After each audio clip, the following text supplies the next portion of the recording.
Good morning students. आप लोग कैसे हैं? उम्मीद करता हूं कि आप लोग अच्छे ही होंगे।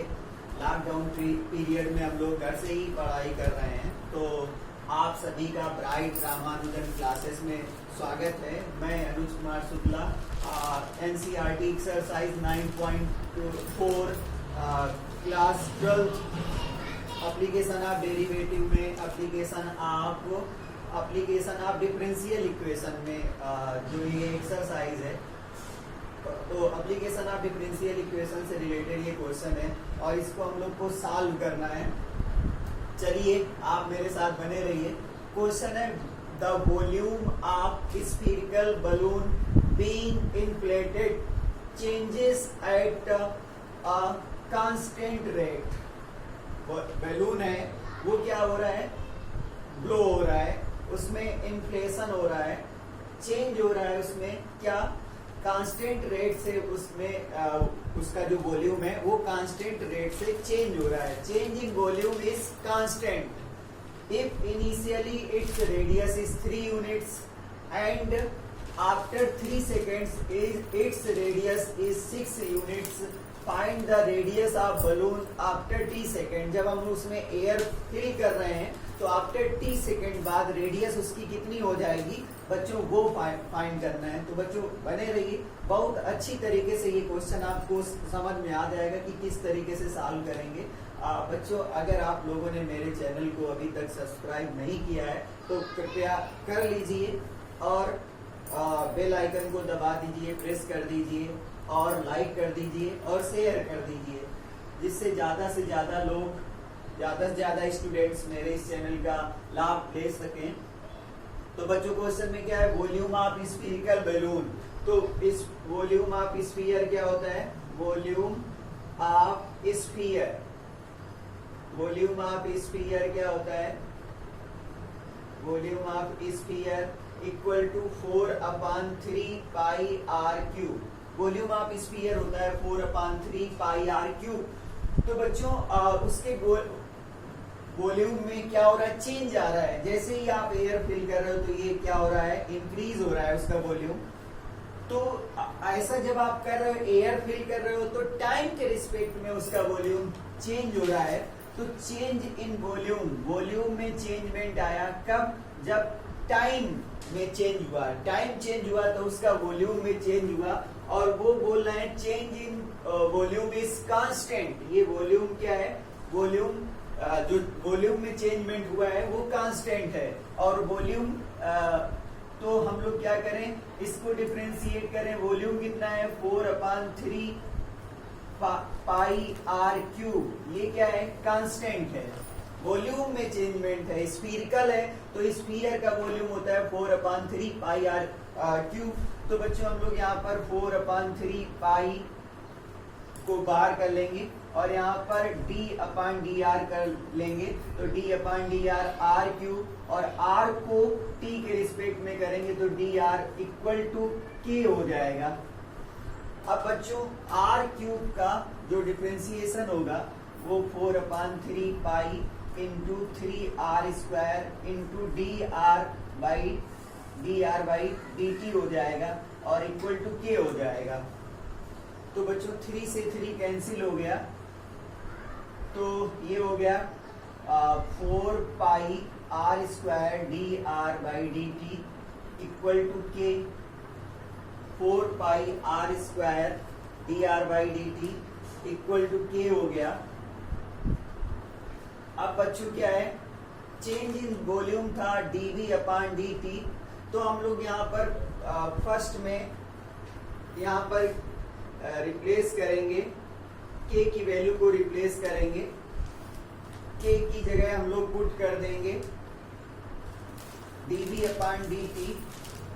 सॉरी बच्चों, हम लोग यही रखेंगे 4 pi r² dr by dt equal to k मिला।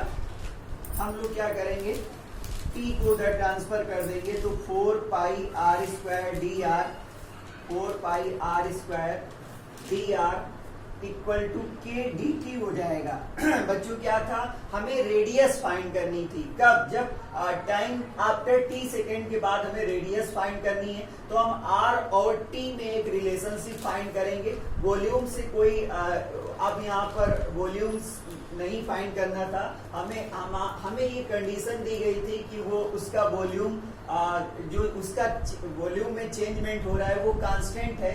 तो हमें पता है कि जो वॉल्यूम स्फीरिकल वॉल्यूम होता है वो 4/3 पाई आर क्यूब होता है। तो हम लोगों ने वहां पर v की वैल्यू को रिप्लेस कर दिया और t के रिस्पेक्ट में डिफरेंशिएट करना था, तो अगर हम अभी कर देंगे तो ये 0 हो जाएगा। हम r को t के रिस्पेक्ट में डिफरेंशिएट कर देंगे, ठीक है, चेन रूल से। तो चेन रूल से इसको डिफरेंशिएट किया तो हमें एक रिलेशनशिप मिला 4 pi r square d r by d t equal to k. अब बच्चों डिफरेंशियल इक्वेशन यूज करेंगे, इंटीग्रेट कर देंगे 4 पाई, इंटीग्रेट कर देंगे 4 pi r square d r equal to integrate कर देंगे के डी टी। अब बच्चों क्या होगा कि 4 पाई कांस्टेंट है, आर स्क्वायर को डिफरेंस इंटीग्रेट करेंगे, के कांस्टेंट है, इंटू 1 डी टी कर देंगे। बच्चों 4 पाई एक्स स्क्वायर का एक्स पावर एन से फार्मूले से इसको इंटीग्रेट करेंगे तो r power 2 + 1 upon 2 + 1 equal to k into 1 dx का x होता है तो 1 dt का t हो जाएगा और प्लस एक कांस्टेंट ले आएंगे। तो बच्चों अब ये हो गया 4 pi are cube upon 3, 4 pi are cube upon 3 equal to k t plus c, k t plus सी, ये रिलेशनशिप आया। बच्चों आप बोला गया है कि इनिशियली, जब इनिशियली का मतलब है t इक्वल टू 0 तो r इक्वल टू 3, जब t 0 है तो r उसका 3 है, तो अब इसमें पुट करेंगे 4 pi into 3 cube upon 3 equal to 4 pi into 3 cube upon 3 equal to k multiply 0 plus c, k multiply 0 plus सी। तो ये हो जाएगा 4 pi into 27 upon 3 equal to C. तो सी की वैल्यू हमें आ गई 4 पाई इंटू 9, 4 पाई इंटू 9। अभी हम इसको मल्टीप्लाई नहीं कर रहे हैं क्योंकि हमें पता है कि इसका भी यूज हम कर पाएंगे आगे। बच्चों अब आगे क्या बोला गया है, आफ्टर 3 सेकेंड्स, आफ्टर जब टाइम कितना है 3 है तो रेडियस कितना हो जाता है 6 हो जाता है, रेडियस कितना हो जाता है 6 हो जाता है। तो अब हम क्या करेंगे, अब हम क्या करेंगे, ये जो इक्वेशन है इसमें हम वैल्यू पुट करेंगे, इक्वेशन में वैल्यू पुट करेंगे। मान लो ये इक्वेशन 1 है और वहां पर c की वैल्यू हम लोग फाइंड कर चुके हैं कि c की वैल्यू 4 पाई इंटू 9 मतलब 36 पाई है। तो अब हम लोग इक्वेशन फर्स्ट में t की वैल्यू और r की वैल्यू पुट करेंगे। तो बच्चों पुट कर दो 4 pi r cube 6 cube upon 3 equal to k multiply 3 plus 36 pi हो गया, 36 पाई हो गया और 4 पाई इंटू 216 हो जाएगा 6 का क्यूब अपान 3 और माइनस 36 पाई कर देंगे इक्वल टू 3k करेंगे। तो बच्चों आप ये 3 से इसको डिवाइड कर देंगे तो 4 पाई इंटू 3 7 जा 21 और 3 2 जा 6 माइनस 4 पाई इंटू 9 ही रहने दो, क्या फर्क पड़ता है, तो 3k हो जाएगा।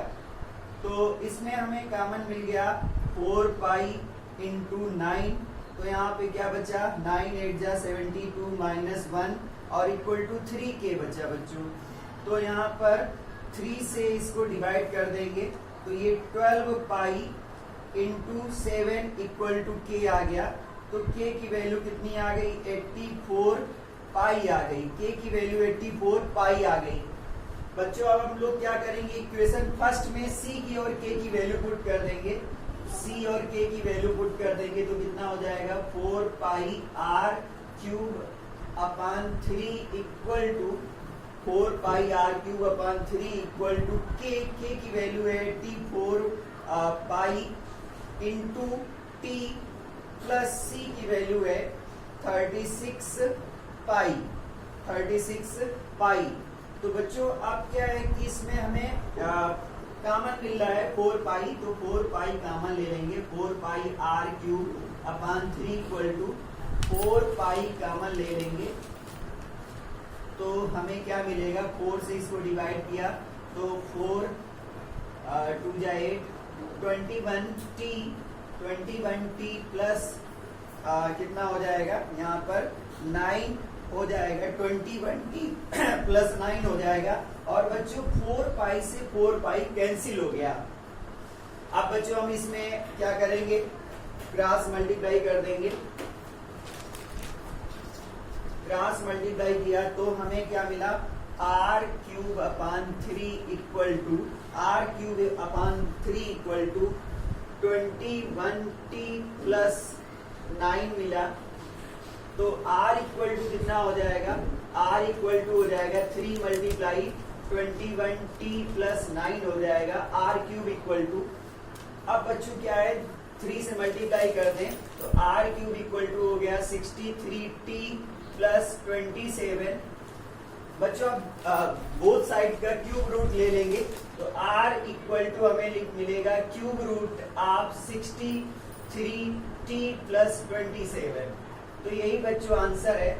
यही हमें R फाइंड करना था आफ्टर t सेकेंड, तो t सेकेंड बाद बैलून की रेडियस ये हो जाएगी।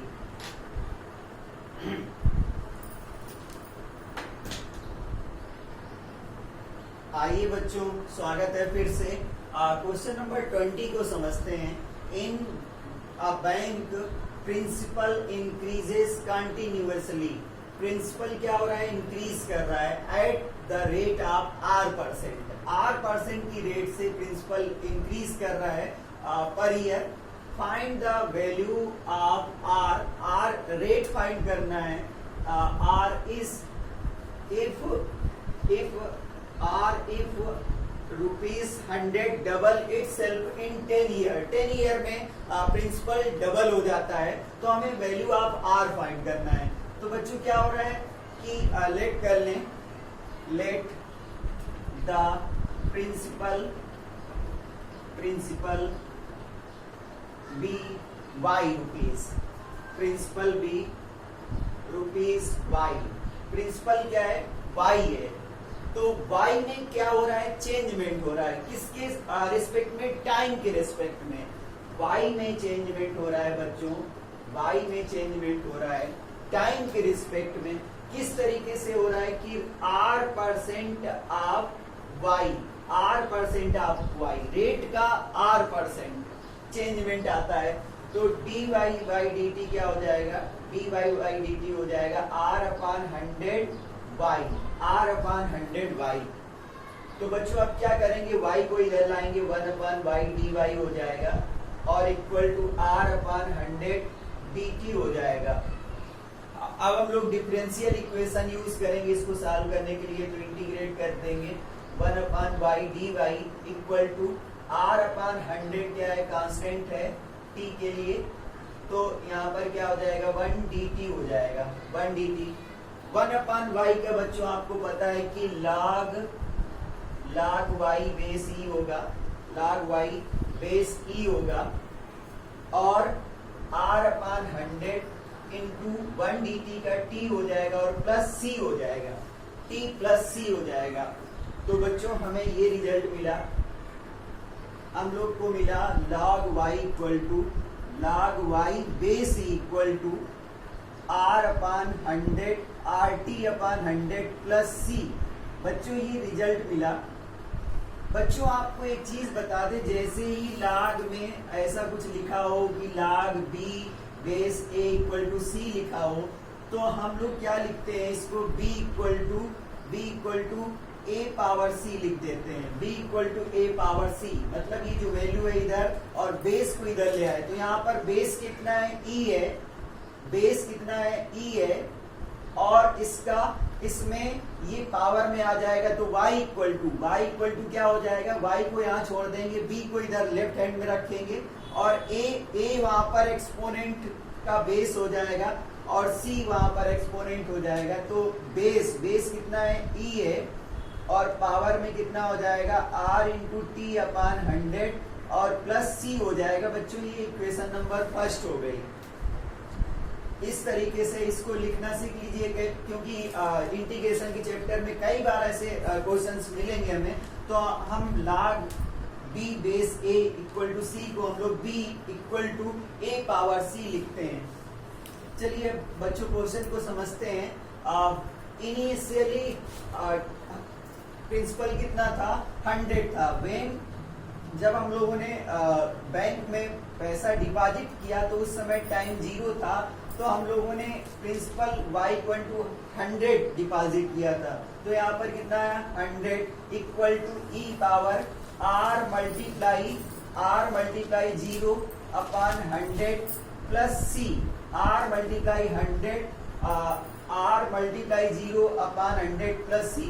तो बच्चों क्या है कि क्योंकि t हम लोग क्या ले रहे हैं, 0 ले रहे हैं, इनिशियली ले रहे हैं, तो 100 इक्वल टू क्या हो जाएगा e पावर 0 प्लस सी ई पावर 0 अपान 100 प्लस सी। तो ये 100 इक्वल टू कितना हो जाएगा e पावर 0 प्लस सी, मतलब e पावर c हो जाएगा।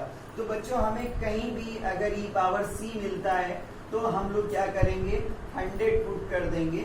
e पावर c जैसे ही हमें मिलेगा तो वहां पर 100 पुट कर देंगे। बच्चों अब दूसरी बात बोली गई है कि ये डबल हो जाता है, कितने ईयर में, 10 ईयर में। तो इस बार टाइम कितना दिया गया है, 10 ईयर दिया गया है। तो y कितना लेना है, डबल लेना है, प्रिंसिपल डबल हो जाता है। तो इक्वेशन फर्स्ट में हम लोग पुट करेंगे, y कितना हो जाता है 200 हो जाता है। तो e पावर क्या हो जाएगा r इंटू 10 अपान 100 और प्लस c, इस तरीके से कर सकते हैं। तो और 200 इक्वल टू हो जाएगा। इसको बच्चों एक्सपोनेंट के चैप्टर में हम लोगों ने पढ़ा था, a power m plus n equal to a power m into a power n हो जाता है। तो इस तरीके से ये हो जाएगा r इंटू 10 अपान 100 प्लस e पावर c हो जाएगा। इस तरीके से ये हम लोग इसको ब्रेक कर देंगे।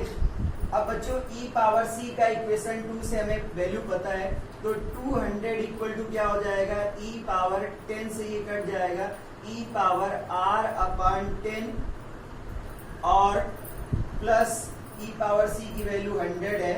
बच्चों 100 इधर माइनस हो जाएगा, 200 माइनस 100, तो e पावर r अपान 10 हो जाएगा। तो बच्चों 200 में 100 क्या हो जाएगा, माइनस हो जाएगा, 200 में 100 क्या हो जाएगा, माइनस हो जाएगा। तो यहाँ पर क्या बचेगा,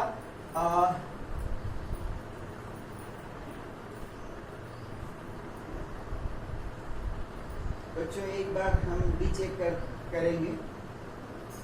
t इक्वल टू कितना है, 0 है, तो y कितना था 100 था, तो e पावर c तो हमें 100 मिला, e पावर c की वैल्यू 100 मिली। टाइम कितना है, टाइम ठीक है, यहाँ पर ये कितना मिला 100 मिला, यहाँ पर ये 100 मिला, 100 इक्वल टू कितना मिला e पावर r अपान 10 मिला, e पावर r अपान 10 मिला। बच्चों अभी हम लोगों ने लिखा था कि a power b equal to c हो, तो हम लोग उसको लिख रहे थे log, यहाँ पर बेस आ जाता है, बेस इसका a है और ये वैल्यू यहाँ पर आ जाती है और इक्वल टू ये ऐसा हो जाता है। तो बच्चों यहाँ पर बेस है e, तो इसको हम लोग लिख देंगे log e और फिर हम लोग क्या लिखेंगे, फिर हम लोग लिखेंगे यहाँ पर ये वैल्यू 100, यहाँ पर ये वैल्यू लिखेंगे a power b equal to c होता है, तो log c log 100 और इक्वल टू क्या हो जाता है r बाई 10 हो जाएगा, r बाई 10 हो जाएगा। बच्चों एक मिस्टेक मुझे नजर आ रही है, उसको मैं चेक करता हूँ, इसके बाद फाइनल आंसर निकालता हूँ। क्योंकि log 2 गिवन है, तो log 2 यहाँ पर आना चाहिए था, यहाँ पर ये 100 आ रहा है और ये 2 आना चाहिए था। प्रिंसिपल क्या हुआ है, डबल हुआ है। कितने ईयर में डबल हुआ है, 10 ईयर में डबल हुआ है। तो यहाँ पर हम लोग क्या करें, t इक्वल टू, ये प्रिंसिपल 100 था और t टाइम उस समय क्या था, 0 था। तो यहाँ पर हम लोगों ने 0 पुट किया। तो यहाँ पर e पावर c, हाँ ये बच्चों e पावर यहाँ पर क्या होगा, e power c equal to 100 आया। तो e power c equal to 100 आया। तो 200 में 100 माइनस हुआ,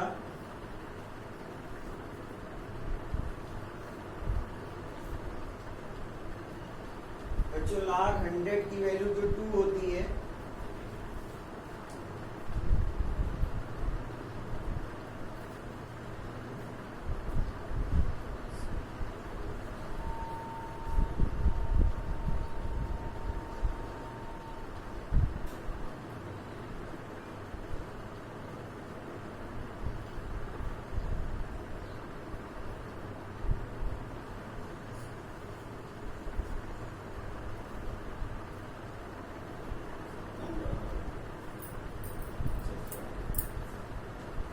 ओके करो, कर दो, नहीं रोक दो। बच्चों क्या हो रहा था कि फार्मूला होता है a power m plus n equal to a power m into a power n होता है। तो इस तरीके से ये जब ब्रेक होगा तो यहाँ पर मल्टीप्लाई होगा, ये मल्टीप्लाई में रहेगा। यहाँ पर ये मिस्टेक हो रही थी तो इसलिए क्वेश्चन सॉल्व नहीं हो पा रहा था। तो ये मल्टीप्लाई में जब होगा तो ये डिवाइड में आ जाएगा। यहाँ पर ये 100 क्या होगा, डिवाइड में आ जाएगा। 200 अपॉन 100 हो जाएगा। तो e पावर r अपॉन 10 हो जाएगा। तो 200 मतलब ये 2 हो गया, e पावर r बाई 10 हो गया, r बाई 10। अब इसको क्या करेंगे, एक्सपोनेंट को लॉग में चेंज कर देंगे। तो यहाँ पर वैल्यू जो होती है लॉग बेस e आ जाएगा, ये बेस है और यहाँ पर ये वैल्यू लिखी जाती है और पावर को r बाई 10 इधर लिख देंगे। बच्चों log 2 की वैल्यू हमें गिवन है 0.6931 इक्वल टू r अपॉन 10 हो जाएगा। 10 का इधर मल्टीप्लाई करेंगे, 0.693 इंटू 10 इक्वल टू r। तो 10 से मल्टीप्लाई किया तो ये हो जाएगा 6.931% r रेट। तो बच्चों थोड़ा सा आपको असुविधा हुई, हमें क्वेश्चन में थोड़ी सी मिस्टेक हो गई। मतलब हम लोगों ने एक्सपोनेंट को प्लस में कर दिया जबकि मल्टीप्लाई में रहता है। तो मल्टीप्लाई प्लस में करने से आंसर दूसरा आएगा, तो मल्टीप्लाई में था। और ये r की वैल्यू इस तरीके से हम लोग फाइंड कर सकते हैं। Thank you, have a nice day.